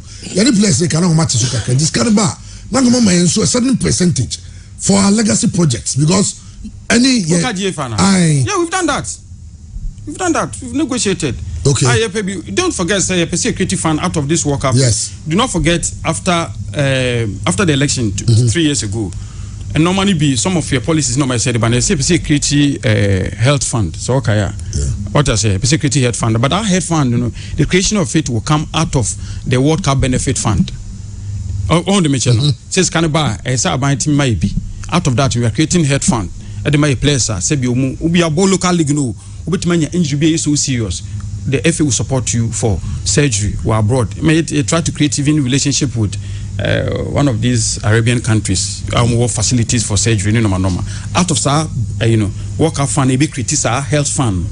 What I say steps. This is the World Cup fund. Kakana if you will create like World Cup fund out of it. And out of that, we create a health fund out of that to try players so many serious injury. The FA will try and support. So it's been one part of our policy. Minya Henry Asante Juman also one was because some of these things. But my point is you don't wait for the media to come and ask. You put out the information. I agree with you. So you didn't ask me about these bonuses and all those any fund doing that, but I'm telling you, but this has been the plan. We announced this about 3 years ago. Yeah. Change the full but said American, no money boa, money rabonting. Oh, that's it. As a bishop, some of us say this one we've agreed. Say this here. You better give it out. Yeah. No, what you comment your home. There's so church, you know what church. Exactly. Because your football for no one. Nipa born over say your football for one. Omo and the rabonting. And also appeal to them to come and watch it. How soon you hear any somebody name squad for? Moving making the provisional squad public. Well, what your plan is a friendly match against Switzerland in Abu Dhabi. Abu Dhabi still because they cut off way at the banner. Sorry, I'm say tourists. No, be in You see, first, people travel there without a visa. So anymore, you can just which one airport, then you process for visa. No why? And then no much more. Mpachot mase. And then no much more. But some catch a travel agencies also say obi apply for visa now. The oya near the abroad no. Say no sumo move. I think the High Commissioner in Ghana. If you go through statement, if you go through process, send you person Kokata. Only yes, they mean. Send you Kokata. Dubai, sorry. So who go through process and say apply for visa, so person go Dubai. They'll give you visa. Okay.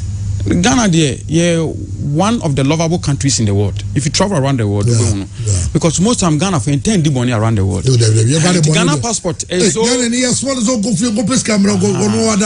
strong. Nana say, "Oko America, almost say hard-working immigrant in America." Ghana na top here. You could pick a cab the Ghana for intend money say can't be taking said decisions to account. Ghana Nibia and Banukum no. Qatar has never. Dubai. United Arab Emirates and make said decision. Okay. People have to get the details of it. Okay. We are still eligible to go to Dubai. Okay. Apply for visa. It's against Switzerland in Abu Dhabi. Okay. The strategy is that I think from the 10th and 14th, November, to assemble. I mean, local company can look at least coaches, no more technical staff, backroom staff. Any players, maybe opportunity. They will travel from here. No more. Until no more started training. I think from the 17th or something, from the 14th, you know. And so be a easy. When say no work up number ye. Pure na work up no bano. The leagues are in session. Into FIFA very, very close. We actually have Pony Aquino. So we'll see players. I think the deadline is 14th of November for you to release. Into only expected most of the players who assemble in Abu Dhabi. Near Bossa 17 failing. And then on the 18th we'll travel to Doha. Okay. Now on the 20th, we expect to see Bobo first 24th. And I got Bobo first match. 24th, 28th, and the second. 20th, the opening ceremony for the World Cup. Do you have more confidence in the coaches? In fact, the coaches staff would because Ghana for the Dona are very disappointed in the two games. No, the first game is disappointed in the lineup. How we started the game. Second game is all for the Nicaragua. Koji.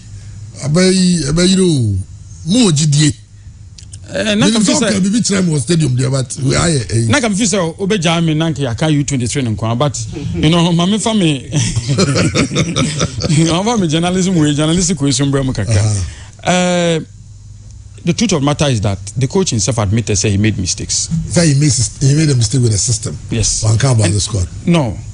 System no so okay. System no say for instance what picky player bia kujina ha o mani kujina ba bia ni strength or under strength or and the coach admitted it is Ghana ni bia o ka say team na anya na coach anya there against Brazil no dika because the coach na kasa admitted into bia dika but the good thing with the man and he say bema obey for so say we my for so say Mr. or jitum so my Jimmy for so atum e say next time no give same mistake. Okay. Yes sir, but obi oyen for so can tintin atwan say say no dey ko so no so any kan mami renewed hope wonu say at least do na nyina ye hu bi say no adoy no ankoyi into obesesan we say no but we've seen positives from him as well.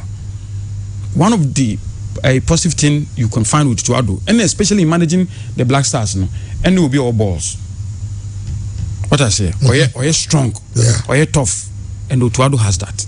Okay. You need that. Tuado has that. Because when get too close to the Black Stars, sense or by he has that. And to me, I think so. A team or a Ghanaian or a team in the co-with it rally behind him. Near man the necessary support. No team call. Ne be a mistakes are here in previous games. On yet the same thing. Oh, by good crossing mistake no and quite a friendly game. Then your crucial game say winning and draw no qualify. No quite some mistake no lose near free. So no, no, or back quite chance and yako tournament. Until I think that we have to support him. Okay. About yourself and Prince Entry or say oh boy no or Abu Dhabi or Channel. Prince. Okay. That's all a player. Me Prince Entry. Kim Faza that's good. Prince Entry. Oh okay. Mechiano. I don't know. Okay. So. Oh okay. Prince. Okay. As I say, all the youth. U20. I don't know the baby. But don't say the ama Fred adnice and say information no. Probably sometimes you have to Wako school na wotu ye for tie of to Mr. Meka achire mpanyin for at our next meeting Meka achire mpanyin for board members of the Ghana Football Association say baby e say improve and our strategy say in fact we had a plan but I check implement our plan. Our plan was to even have spokespersons around the regions. Okay. Was part of our plan because you did BIA, for instance, Ebia Harry Asante, we are friend or how we are friend or it was part of our plan to have spokespersons even across the region. Trained by the FA. Information flow no be drone so. In terms of saying Kabi Abe Fre Tisa Krano, you can easily call Unipakono or Hasino, and the person can even Saturday and Power Kwaha or Kokesben Waba Pure. Ebi anajo waku tek wakusi so that say you will be Usunyani, you will be Ebi Tamale northern region, you will be western region. It be information flow no I more. Okay. So I would inform the board. Very very important. There were a number of players. Me sure say on my Facebook, on my TV radio so baby and you're also on radio too TV. And Ogade was a Tokrubia room, so there was him when you're to Grubia. Them so we have to Grubia to the system. Una wonder. Benaji. Una wonder. I'm on for Schlop, Salis. And then I'm sure someone so a bit Beba Mose. Certain players be yet it is a be almost more Magana. And they say, you know, they say, I am sure at your level, no more discuss it, Kaka, how to get them and I say, because Callum was not this time Oba and I say, you're forgetting, and I don't know the current state, but there's one player I show the zero professor Obama Ghana, but it goes through process. Yeah. But Nina no we okra no be can say ade be china e bia na adwene asesa kakra. So that say. But Nina go through process. So more etimi I conclude matters no one say ya fefe no nyina. Ya fefe no nyina and I will use Inaki Williams as an example. Since the day we decided so Obama when I tell you normal you know Inaki Williams and you know even you know my papa me bibia question even started I mean as of sober but place ne to be an adwene enyambae okay so no kwesi started long time ago na say ya start no nipa no lady na ye honorable Kennedy Japan okay unim sound so related to him yeah because ne ma me an papa kwa na kasi bibia related to bibia depending on Kenya so but they do baby na stall so kakra nti one time get say okọ so that say okọ no trying ticket and okọ here so e kon fast crampo no otimi di committee ni kra no na nwa so no as we could do baby you didn't know where to go afi no mama no address no e bia say am address come to a radio station okay radio station work much doors I'm the years they gave me a particular restaurant or committee but that in franchise in the doors me so he didn't even know which one to go so it turned out maybe you're parking the car you had to walk all the way to USA eventually he was able to meet him and that day the boy was convinced after a year convinced a lot only sign the video not the publication no man now work in a investment organ so want to imagine about fee wow you have a video now the year announcement in Naki Williams all those facilities buildings no man boys an investment Ghana including hotels no man almost see Ghana Intiana will power an account and yes a person bobo my continue to ba on saki no man is so important so you know now no be the saki bibia dey be say indeed now he feels more Ghanaian he wants to play for Ghana and it's so important so be obey dedicated edema the flag of Ghana no tini na can be into a process now go through so when the process no wrap that then you see the player in the national colors so okay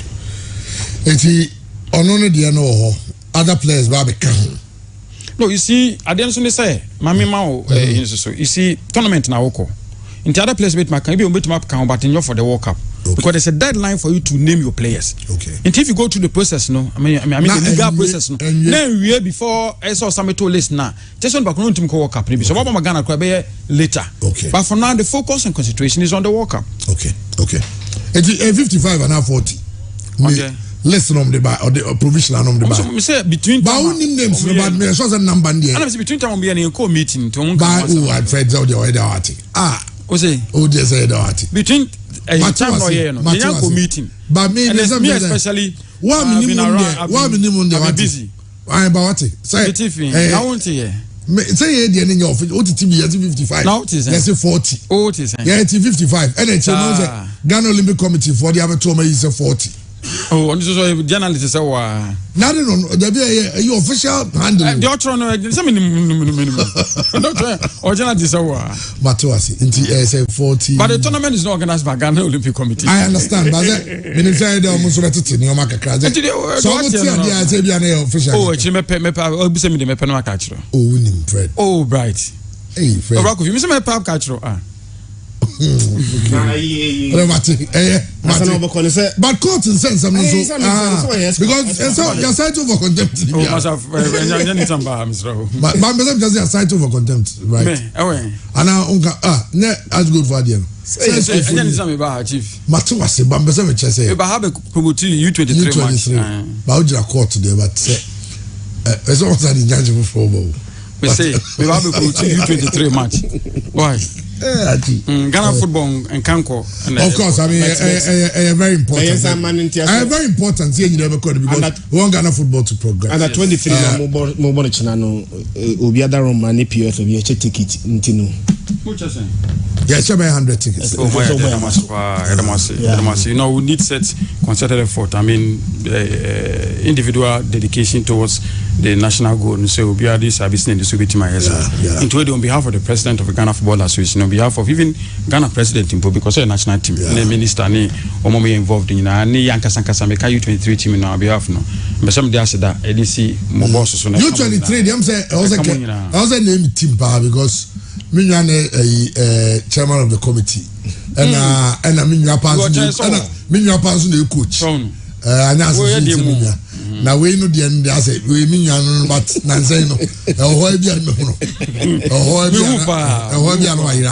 but me or Hinaba. The ambassador Monimia. Yalama to meet I better avoid you. Then I will carry their check in our respect to China Gamer. Support your presence in your support your presence. You call Mozambique, no, they organize themselves. Buy get drama. Bright wasn't easy. To the first half, so we dominated the game over intimate goal. The basket company started say she go no penna. I feel my voice as I say ever from. They are very good side. The only born, especially the second half, they dominated us in the second half. So no team no Mozambique team no. Also, under 20 no, I qualify for AFCON. Okay. The answer quite intimate. Omani Zambia and the Kosafa Fana.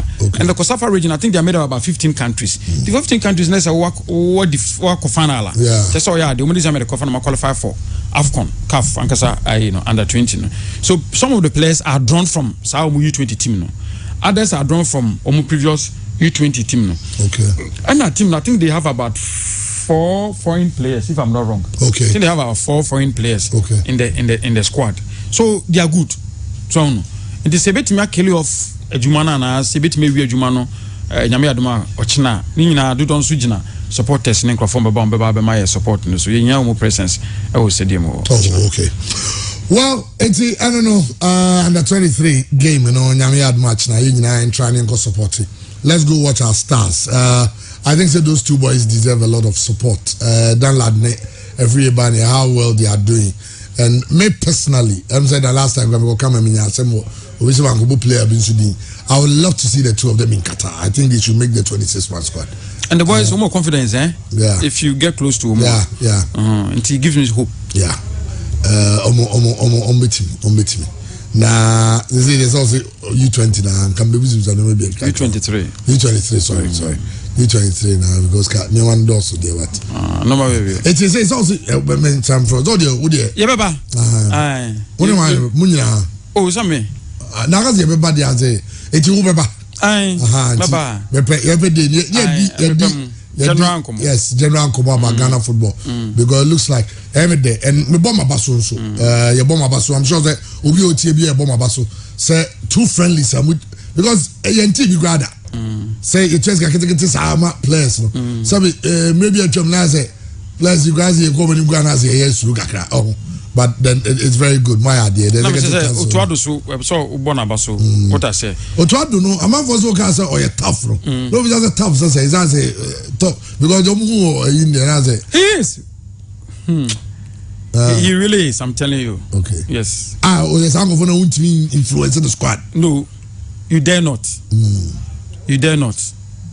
Oh, okay. You dare not. Where technical, I can't see actual. Okay. To even do example, man found even the back Kumasi and in Nigeria Kumasi, the team was sleeping. I think the other hotel.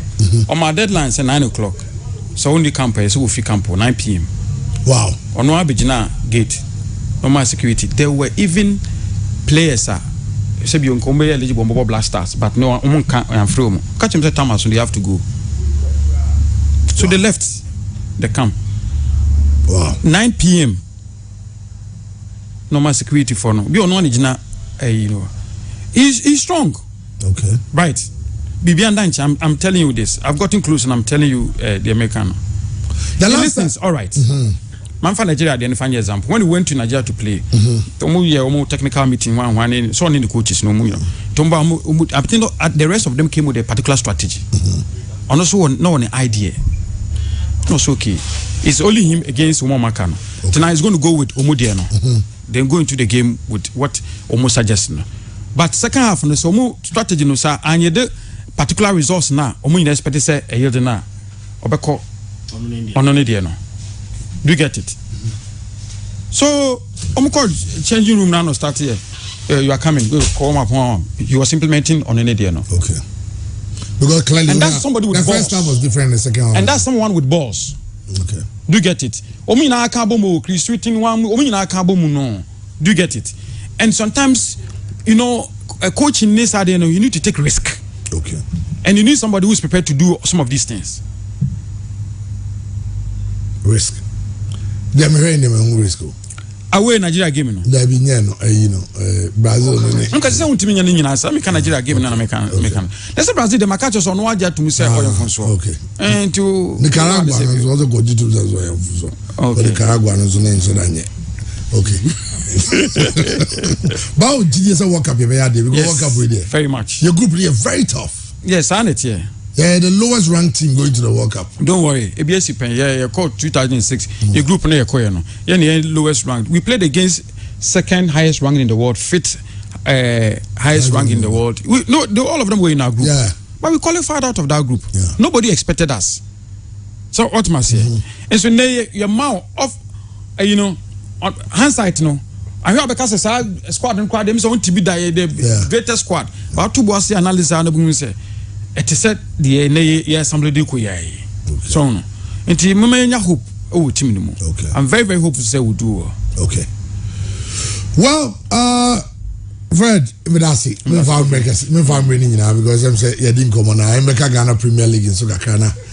Of course, Nina I'm from promoting Ghana football. But my idea, me the Scandian grad manager pa my idea. Monye mo sa, monye mo ba mienti. When today we are bidding come over like some of these negotiations, no, if we conclude, I will let you know. Okay, all right. Okay. Eti, I don't know. Biggie, your Ghana Premier League games about and then Hearts of Ogobo against Bibiani Gold Stars. A tough game. Hearts of Ogobo Nyano all rosy. Since MP now because Alaja can be Odote, Towa Fede, Herman Hesse, players, coach, anyone's in seminar. You're going into, and there's a new coach, Slavko. In the first 3 games of the Ghana Premier League, and Sana injunction Nebabano, say Oshe had to folk now have baby any goal starter. He didn't for chain, baby any goal stars were better than that of Hatsufolk. Hatsufolk, a draw 2, and Olusi 1. Those 2 matches or draw anywhere matches are on any day. It's difficult to Hatsufolk. Every time I share those matches, he has a non chain. But Biani Gold Stars on the other hand also LUC 2 and also Awene 1, which was the last game against that of Bechem United. And we Bechem squad Omukita from last season at the Bana. They have a lot of quality. So Shabba Biani Gold Stars, not Biani Gold Stars Shena. I just said this season it is a very strong team. M found in the first 2 matches, not Mkoye, but we're bouncing back from there. Omokwaka against that of Ayaka Hatsufolk. Hatsufolk have a lot of quality. Timu. And on my science were adding up with that same quality. Aba. They had to focus support a beer quack and say Confederations Cup in the name of Nkoye. But they are looking to bounce back from the first 3 poor games on mobile at the start of the season. The break, I believe, is a blessing in disguise for Haka Hatsufolk. But they shouldn't put pressure on the playing body and the technical team. And found some work quality. Chairman, the team best succeed here. And here consistency in all front. Consistency in the playing body. Consistency in the management. And a consistency in the technical team. For the playing body, they have been consistent. Managerially, they have been consistent. But technically, a Honman had to focus fall short. Or Master Sansa.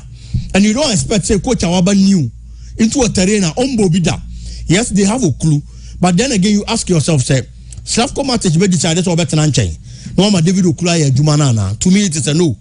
He would want to prove a point. So, not to so about Obaba Bibiama had to folk team, no. Or you have to folk supporter, you are going to get that kind of confidence. Has to folk about friendly game against Liberty Professionals. Omunya 2-0 win.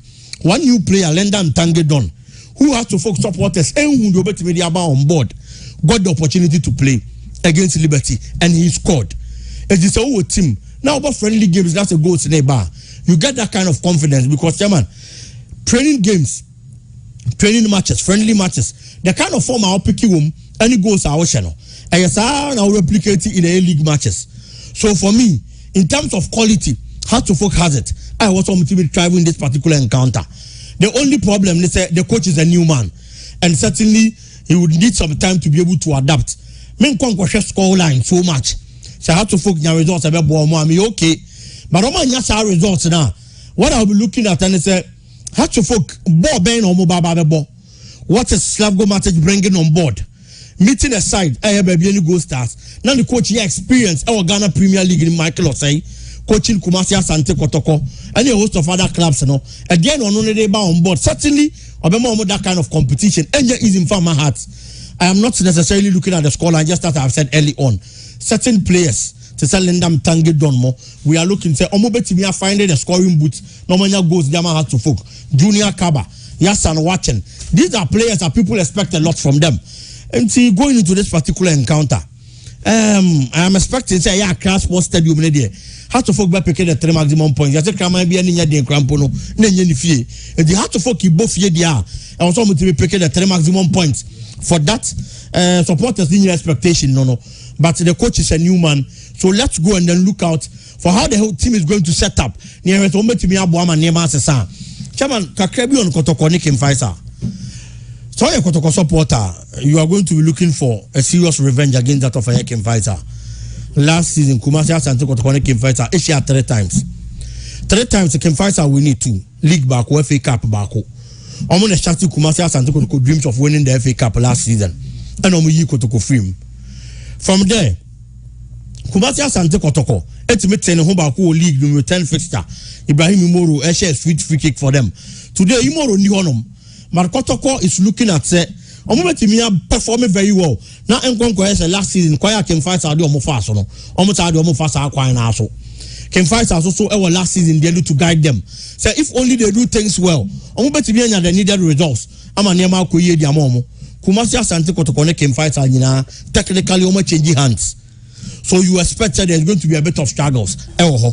Coach Zabo Agante a lot of interviews. Akasa with the Kotoko media say break their buy and only few say Adi Bebuano. Abuama na putting the team in shape. Kumasi Asante Kotoko bought a lot of friendly matches. Now almost 7-1. Any idea 4-0, 3-0, any idea with lower division size. One player I'm happy for Steven Amankona. Boy a lot of goals. Our friendly Stephen Dasi Mukwala also the same thing. What every Kotoko supporter is looking out for? And say, Monday and 6 p.m. No, na Kumasi Asante Kotoko attackers no goals no almost show friendly games no. I'm to me they say goals be about can fight our game no.